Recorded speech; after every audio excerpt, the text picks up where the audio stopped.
Trump is back, and so is a fresh death threat against the president-elect, this time coming from an alleged IRGC-affiliated Telegram channel. The graphic video ends by showing a bloodied Trump with the text, "A half-finished job will end soon." آقای ترامپ قمارباز، من به شما میگویم نیروی خود حریف شماست. هیچ شبی نیست ما نخوابیم. به شما فکر نکنید. The newly elected president saying his priority is to halt ongoing conflicts. They said, he will start a war. I'm not going to start a war. I'm going to stop wars. Following an election campaign that saw Iran hack Trump's computers and publicly threaten him. What does this all mean for Tehran as Trump's second administration is on the horizon? We'll be speaking with Jeff Sonnenfeld, an informal advisor to 5 U.S. presidents and in the Trump administration's Abraham Accord agreements between Israel and some of the Arab states. I'm Negar Moshahedi, and this is Eye for Iran. Before we start, remember to please give us a review on any podcast platform of your choice. Jeff Sonnenfeld, thank you so much for being here. Oh, it's an honor to join you. Thank you so much for the invitation. Wonderful. Your perspective can help shed so much light on Donald Trump and the Middle East. You assisted President Trump's son-in-law, Jared Kushner, in the 2019 Peace Through Prosperity Conference in Bahrain, which outlined the Abraham Accords. And that, of course, has shaped and impacted the geopolitics of the Middle East and so much of what we're seeing right now. Now, before we get to the Iran angle on all of this, I'm really curious. You've known Donald Trump, my understanding is, for decades. Tell us about your experience with Donald Trump and working alongside his son-in-law, Jared Kushner. Well, thanks. And I'm so glad we have 4 hours to discuss it because I'll try to do it streamlined. Is the Wall Street Journal back 20 years ago asked me to write a column each week on as a critique of each episode of the TV show The Apprentice that was on the NBC network. And so NBC would send me the show a day in advance, and I would do a write-up on it. That's fascinating. And you might imagine, that hard to believe that the President Trump gets a little sensitive to criticism. I know that sounds extreme, but he was, and I couldn't believe it. It was awful. The whole premise of the show, just like the way he leads today, was divide and conquer. It was constantly trying to break up alliances so that the person who would be selected as the winner at the end of the show was the person who killed off all of his team members or, drove them out of the project. So who do you have left to lead? There's a very negative imagery. So I just said that in the very first column that this model was reminiscent of a musical chairs game in a Hooters restaurant, which is a very, salacious restaurant with scantily clad servers. And he blew up at it, was angry, and they wanted to cancel the deal. I said, fine, I don't need to do it. But the Wall Street Journal was so excited about the traffic that had been generated. They said to NBC, let him try another week. And Trump said, only if he recants. And I said, I'm not going to recant. But anyhow, I looked at the next episode next week, and they printed it. And I just said, last week, President Trump asked if I would reconsider and recant. And I said, I wouldn't, but I was wrong. I do rescind what I said last week. Because last week I said that was the worst possible portrait of business leadership on television I could imagine. But I hadn't seen this week's episode yet, which was worse. And so we wound up in quite a battle, whether or not it was in Kuala Lumpur or Rio or Buenos Aires, all kinds of places where I'd wind up giving a speech. They'd bring him in from another door to restage a fight. And a lot of the TV shows, but we ultimately, believe it or not, wound up becoming friends out of it all because he was trying to threaten me, and he realized I don't have a lot in the way of assets. I have more influence than affluence. So the long and short of it is I told him if he would migrate the show. We went to Trump National Golf Course. I'm a terrible golfer, but my wife was a single-digit handicap, and she was beating him. So, of course, they stopped. And we had lunch. And he just said, look, can you tone down your criticism? I said, only if you change the premise of the show. And he said, well, what would you want? And I said, I suggested failed celebrities that are at the end of the decline. And he wound up creating Celebrity Apprentice out of that. And so really? we Wow. became friends that way. in 2015, and he kept calling, asking what I thought about his candidacy for president. I said he'd get about 18-20% crest, and that would be it. That's what happened with Ross Perot. And he said, "Oh, so you agree with my wife that if I run, I'll win?" I said, "No, that isn't what I." But anyhow, so I did the first print interviews with him in August 2015, when all the seniors in the Republican Party thought it was ludicrous and didn't consider him a serious candidate. Then when the business community, we brought him to one of our CEO summits. When he walked in the room, all the top brass walked out, and he was mad about that. And then after he won in 2017, he said, "Well, Jeff, they're all coming by now." I said, "Yeah, and that's what we've seen, is that he never has the support of the top leaders of the business community. They don't consider him somebody who's sophisticated, who's run a large global company, but now he's obviously got some credibility behind him differently. But they still never supported him. In 2016, they didn't support him. In 2020, they didn't support him. And this past year, other than Elon Musk, none of the top Fortune 100 companies supported him." And how did you get to know Jared Kushner and to become part of the shaping the Abraham Accords?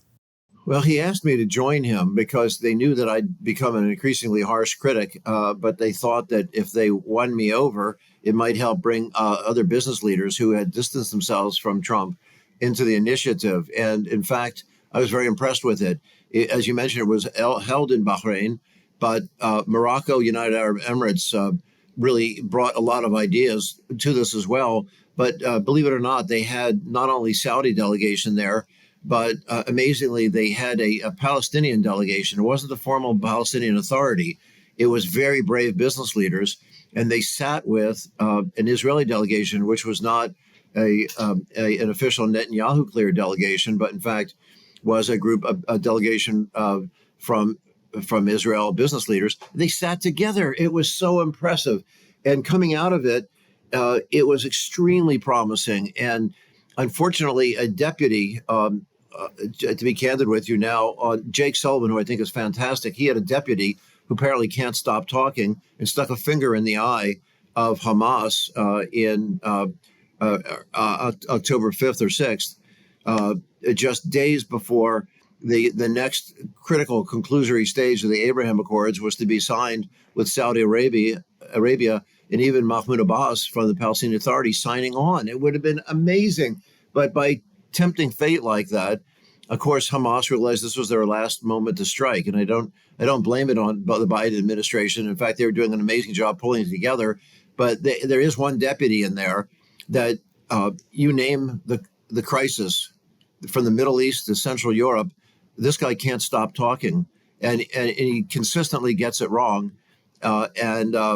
It's not worth Biden losing the election to get that guy out of office, but who that individual was? I won't use his name because we have so much litigation at any one time. I'll give Yale a break on this one for now, but I will come out with his name at some point. But he's beyond naive. It is negligence and malpractice in office. But he's rather full of himself and quite a dandy on top of that.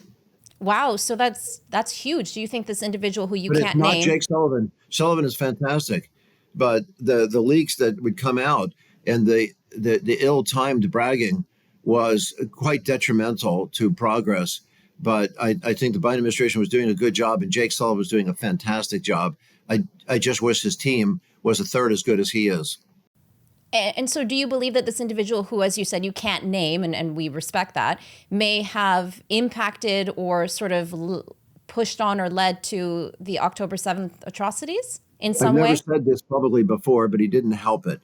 I think it was an irritant. That was an ill-timed irritant, and that, as President Biden has acknowledged months later, they were just days away from that formal signing. That as this reckless individual, I don't think he had any personal malice. There's no personal gain out of it. It was just pure arrogance and self-importance.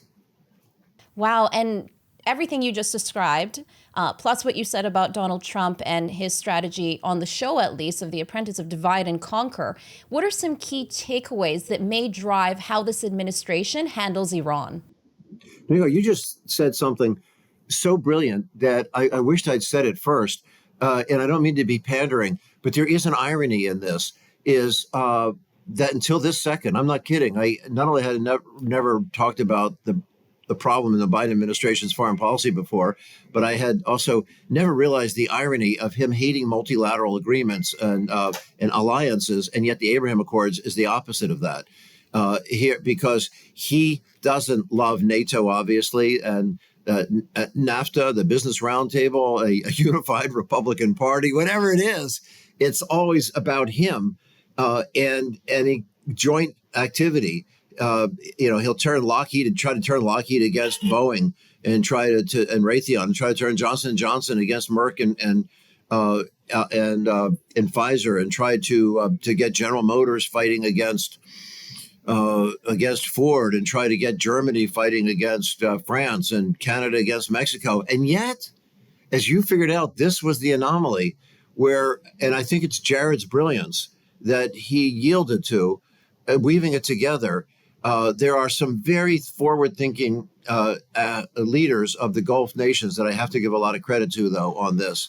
I would name them, but it's actually in every one of these countries, they've been quite forward-looking, and they explicitly said that the generation behind them is fed up with the violence, and they are not pro-Hamas. They're supportive of Palestine, but across the board, they were anti-Hamas, as much so as the administration is. Both administrations are.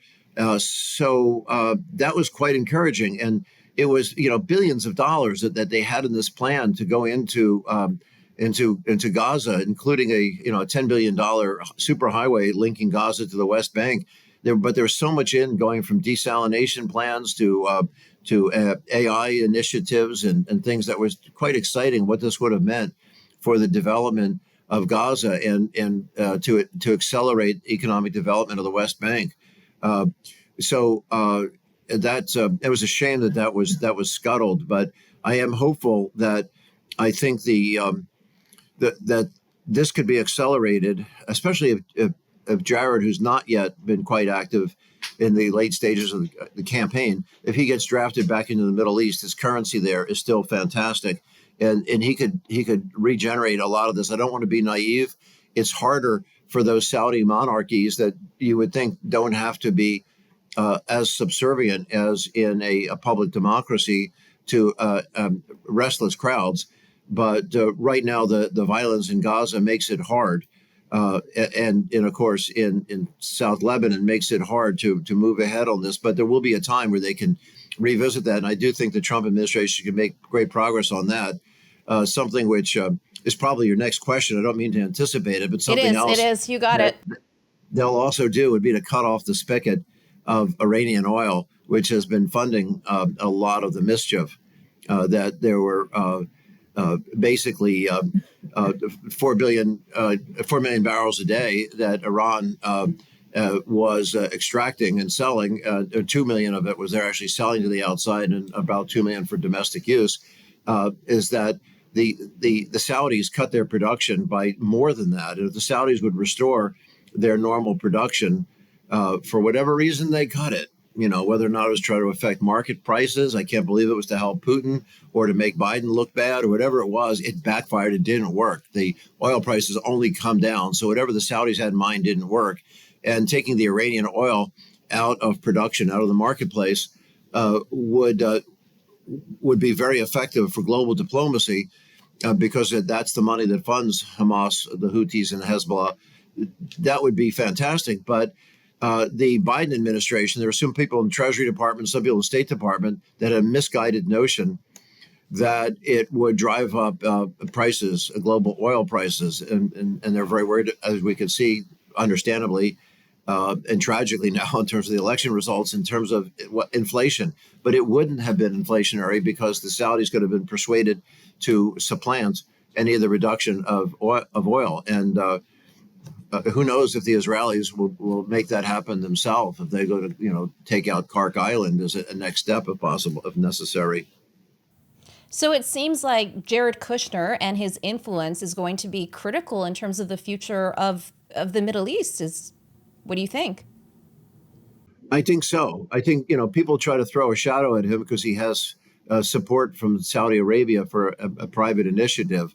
But I have confidence that he would, if he came back into a formal role, he would deal with the conflict of interest, and if not, to be an informal advisor.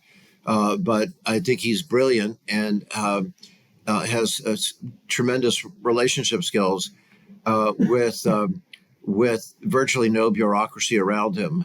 So I have huge confidence in him. All parties in the Middle East have trusted Jared, and he has a very successful track record. That's fascinating. So we've got the influence of his son-in-law, Jared Kushner. Clearly, Donald Trump does show support for Israel. And of course, Iran and Israel are now locked into this direct conflict that goes beyond this shadow war that they've been fighting for decades and beyond the proxies. But when I spoke to Trump's former national security advisor, John Bolton, a few months ago, and he said that Trump has, the zeal for the deal, which you can understand as well as a business person. How is he going to balance all of those interests? Well, Trump will do it on one-on-ones. He of course doesn't have a mega scheme in mind. He's very transactional. I think John Bolton may admit that too. He has a zeal for the deal in one-offs and one-on-one. Jared would have the big picture plan. So it would be working with somebody like that. Jared had a deputy, Adam Bowler, who I don't know if he gets drafted to come back in, and some other skilled lieutenants that could help him ramp this up quite quickly. So I think that's part of how it would be done.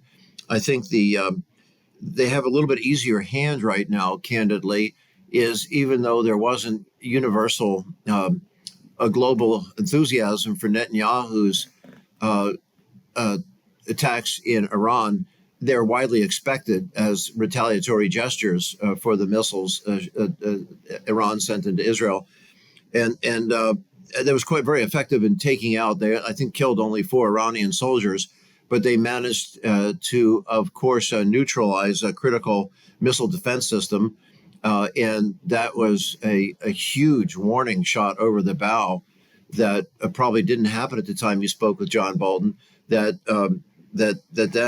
in addition to having a little bit of success in going and a track record going after what some think are impossible because of the widely dispersed and deeply buried bunkers for nuclear activity, is Israel knows where they are and has gotten some of them before. I don't know how successful they would be, but they're 12 days away from the creation, many think, of a nuclear bomb if needed for the conversion of uranium to make that happen. So Israel would be able to work pretty quickly on that if need be. But the big thing was not only the warning shot over the bow, but they could look, we can actually go into your airspace. And we did it before when you had your missile defense system, we got in there. And now we've deactivated your missile defense system. It's even easier. So that's put them on notice. So I had wrongly thought going into the election that one side or the other, Iran or Israel, might try something pretty aggressive in the midst of the leadership transition right now, because it would seem like there's a vacuum. You thought that, but it turns out you and I were wrong. I think we'll find out that after President Trump takes over, then it could be open season at that point. But it's going to be one window or the other. That sadly, the drama is not over.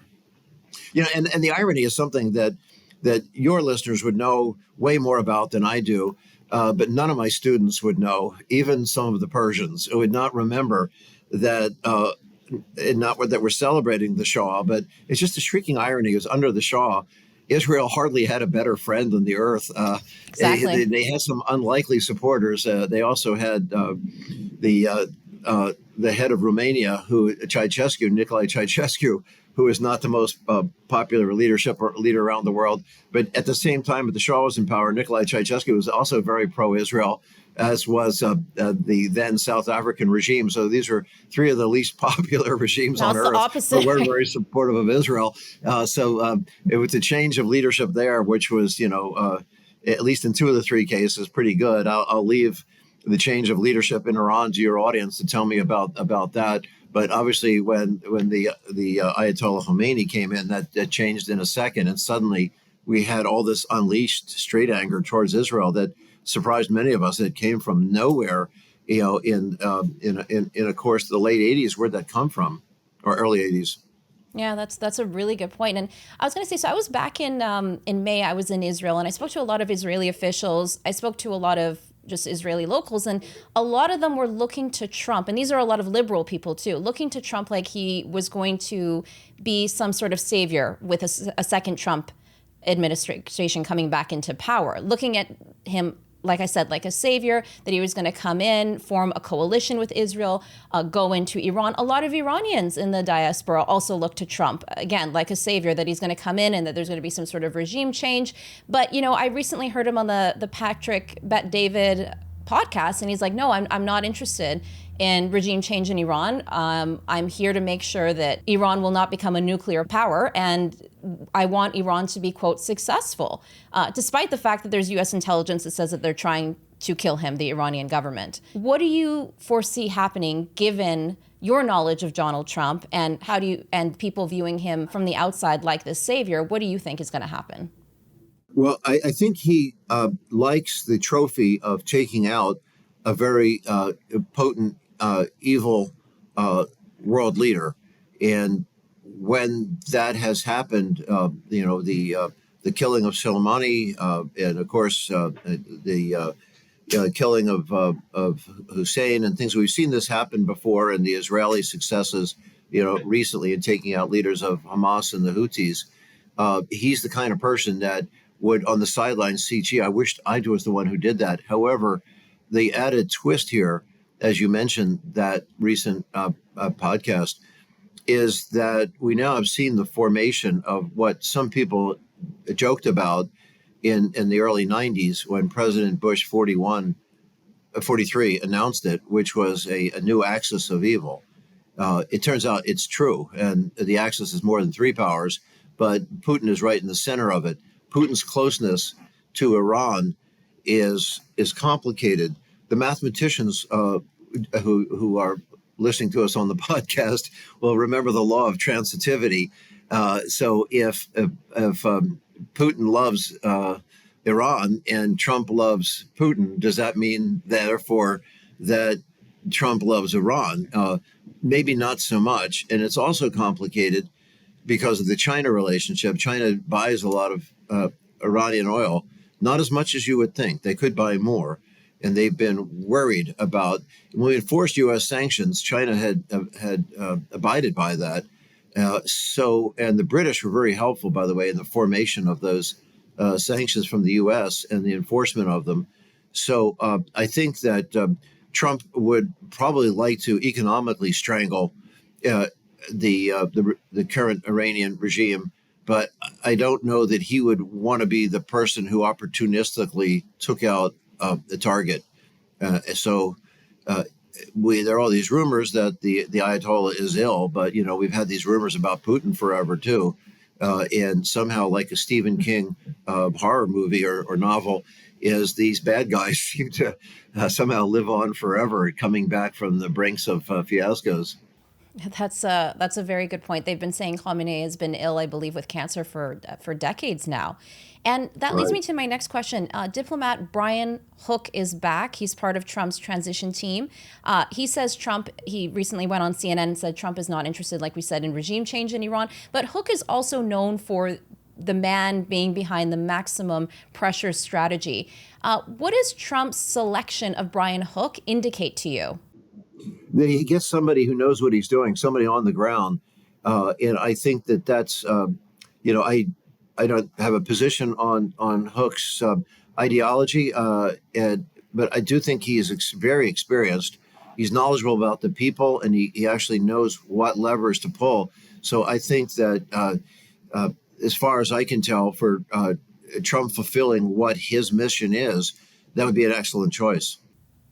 Now, a few months ago, we were covering the elections in Iran after Iran's president, Raisi, died in a helicopter crash. We spoke to a former Trump insider, Eli Kohanim, and she told us, in her view, that Iran engineered this win for Masoud Pezeshkian, who's the current president of Iran now, as sort of a, quote, quote unquote charm offensive is how she put it, in anticipation of a second Trump presidency. What do you make of that? I don't think that anybody in the Trump administration will be as naive as some were in the Obama administration, as well as the Biden administration. If I was to name names, which I wouldn't be fair to do, but I do think that I'm not sure about Susan Rice and Samantha Power, but definitely John Kerry were too optimistic.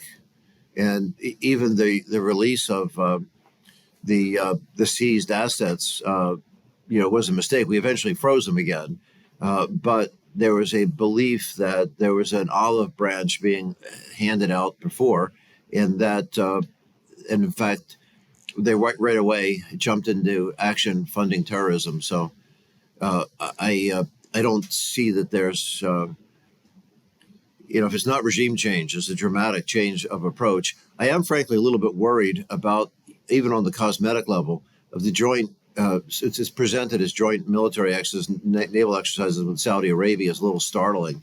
It was almost as startling as if we had joint naval exercises with Iran. Now, they weren't getting on each other's ships, and there wasn't a trading of confidential information. That would be pretty alarming, because the defense weaponry that we have given to the Saudis would be devastating if any of that got into Iranian hands.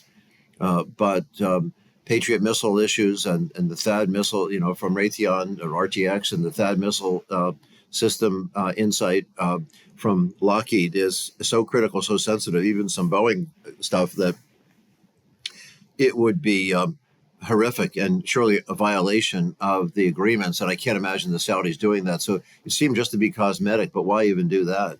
That's a really good question. I was wondering that myself, actually. And given what you just mentioned about the naval exercises between Iran and Saudi Arabia, could we see with a second Trump presidency an extension of the Abraham Accords? Is it going to be back on the table? Yes, I think we'll be back on the table, but it's not going to be immediate. Sadly, it's going to be delayed. I can't imagine there'll be a lot of progress on it for at least 6 months. But I think after 6 months, it would be possible to quietly have discussions under the table.